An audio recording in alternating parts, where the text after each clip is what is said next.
अस्सलाम वालेकुम, मैं हूं डॉक्टर निम्रा, आपका अपना डॉक्टर चैनल में खुशामदीद। आज हम जिस बारे में बात करेंगे वो है चेस्ट इन्फेक्शन। जैसा कि सर्दी का सीजन स्टार्ट हो रहा है, हर बच्चा, बूढ़ा और छोटा बच्चा जो है वो इस बीमारी में मुब्तला हो रहा है। हर बंदा जो हर घर में, हर अफराद जो है ना इस बीमारी में सर्वाइव कर रहा है। तो इसके लिए आज हम आपको बताएंगे दो घरेलू सी चीजें जिसका आप एक मिक्सचर बना के रख सकते हैं और इसे आप अपनी नॉर्मल रूटीन में भी यूज कर सकते हैं। वो मिक्सचर आप यूज कर सकते हैं चाय के अंदर भी, और वो मिक्सचर आप यूज कर सकते हैं दमा के मरीजों के लिए भी, जिनको कुछ एलर्जी सिस्टम हो या जिनका लंग्स का कोई प्रॉब्लम हो या वैसे उनको एस्थमेटिक पेशेंट हो, उनके लिए भी आप ये यूज कर सकते हैं। और खांसी के सीजन में भी आप ये यूज कर सकते हैं, बच्चों को भी आप प्रॉपर दे सकते हैं। उसके लिए आपको चाहिए ये मलट्ठी, वो इस फॉर्म में भी आपको मिलेगी और ऐसे लकड़ी की शेप में भी आपको मिलेगी, ठीक है।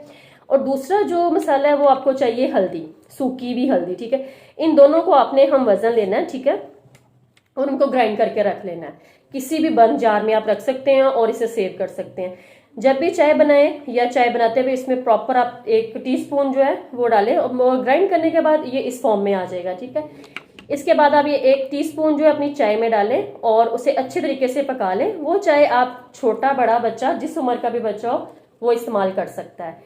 और स्पेशली ये चेस्ट इन्फेक्शन के लिए है और एस्थमेटिक पेशेंट के लिए है। अपना ख्याल रखें और हमारे चैनल से जुड़े रहें। अल्लाह हाफिज।